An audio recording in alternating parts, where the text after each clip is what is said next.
Welcome to Top 10 World Knowledge. Today, we will talk about top 10 kids who get bullied and committed suicide. So before we start, make sure to hit the like button and subscribe to my channel. 1. Gabriel Tay. Reports indicate that in 2017 in Cincinnati, Gabriel Tay hanged himself after being subjected to constant bullying at school. According to USA Today, Tay's family filed a lawsuit citing a cover-up of the bullying that took place on school grounds. The New York Times reports an agreement was made to pay a $3 million settlement last year. He was just 9 years old. 2. Mackenzie Adams. Mackenzie Adams died by suicide in Linden, Alabama in 2018. Her grandmother told local news outlets she was being bullied during the school year. She said the 9-year-old was told kill yourself, and that you think you're white because you ride with that white boy. 3. Jamal Miles. A 2018 report from 9 News shares how Jamal Miles died by suicide after coming out to his classmates as gay. His mother wrote online, "My son died because of being bullied. Please tell your kids to love everyone. We all need to love each other." The 9-year-old Colorado native was in the 4th grade. 4. Jamari Terrell Williams. Jamari Terrell Williams of Montgomery, Alabama, died by suicide in 2017. His mother said that her son was targeted and bullied for loving to dance. Others also called him different. He was 10 years old. In the weeks leading up to Jamari's death, he would ask me why he was darker than his brother and me. He wanted to know if I loved him because his classmates would say his head was big or he was dark-skinned, his mother, Monique Davis, said. 5. Seven Bridges. Seven Bridges' mother said he was just 10 years old when her son died by suicide. School started in August 2018, and for the first time in Seven's life, so did bullying. Tammy Charles said in different incidents, her son was called the N-word and even chalked on a school bus. The Kentucky mother also made complaints to the school and went public with their story. She found her son dead in January 2019. She said he died of being bullied to death. On January 23, 2019, it was reported that 10-year-old Seven Bridges took his own life after being severely bullied by fellow students and treated differently by school staff once his parents advocated on his behalf. The mixture ableism and racism he experienced proved too much to bear. His parents would often find him crying uncontrollably in bed and would do their best to comfort him with the thought he would be changing schools soon, but still Seven died. Often in disability circles, disabled Black people, Indigenous people, and others of color are tone policed when the topic of race comes up. There seems to be this desire to maintain the part line of, we're all marginalized. So why does it matter? It matters.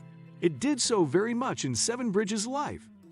I've heard people lament the fact that he was bullied over his colostomy bag, but not that he was choked and called racial slurs. 7. Ashanti Davis. Ashanti Davis was just 10 years old when she died by suicide in 2017. Her story made national headlines. Her mother told local outlets in Colorado that Ashanti confronted a girl that was bullying her at school and got into a fight. 9AUS reported that video of the fight posted online. After that, she said her daughter couldn't face another Friday. Davis reportedly hanged herself 2 weeks later. 8. Carl Walker Hoover. Carl Walker Hoover died by suicide 2009 after he faced homophobic bullying, though he did not identify as gay, according to reports. Despite numerous complaints to administrators and teachers, his mother said little was done to curb the bullying. He was 11 years old when he died. His story made national headlines, including on Oprah Winfrey's show. Lawmakers said Carl Walker Hoover's death and the suicide of 15-year-old Phoebe Prince, who killed herself after allegedly being bullied at South Hadley High School, provided the impetus for passage of the law. Springfield Mayor Dominic Sarno said his thoughts and prayers were with Walker's family. A strong woman of faith, she took the devastating loss of her beloved son Carl and led the charge in rallying all of us in proactively creating laws, programs, and scholarships to combat bullying, Sarno said in a statement Wednesday. May God rest her soul.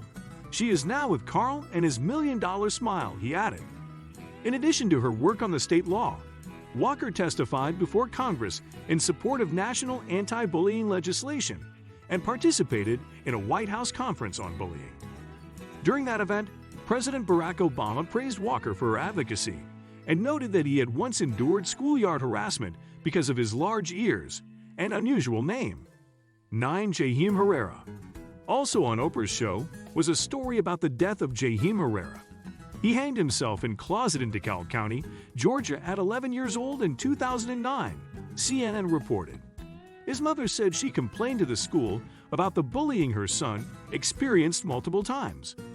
He got bullied in school, he'd been taunted, he'd been teased, he'd been called gay, she says. And that really bothered him, because he used to tell me about it, that he's not gay. Why did they keep calling him gay? It caused a lot of symptoms for him. He'd been going through anxiety, depression, and he didn't want to eat.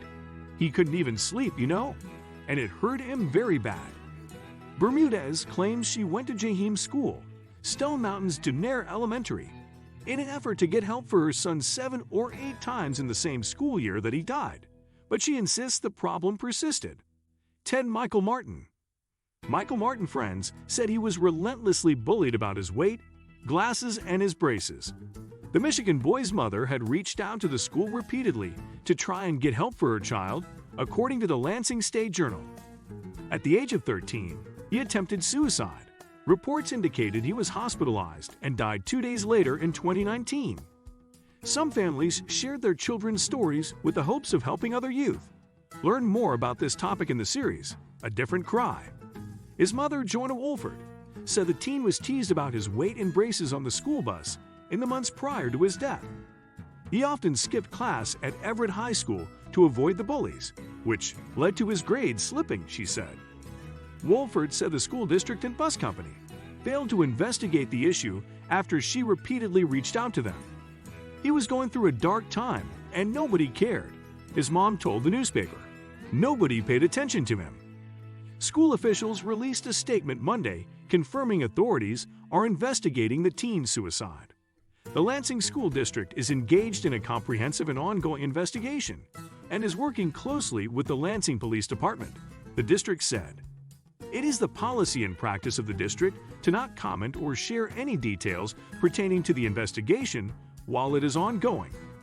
If you like this video and would like to see more like it, please give it the thumbs up, leave a comment, and click the button to subscribe.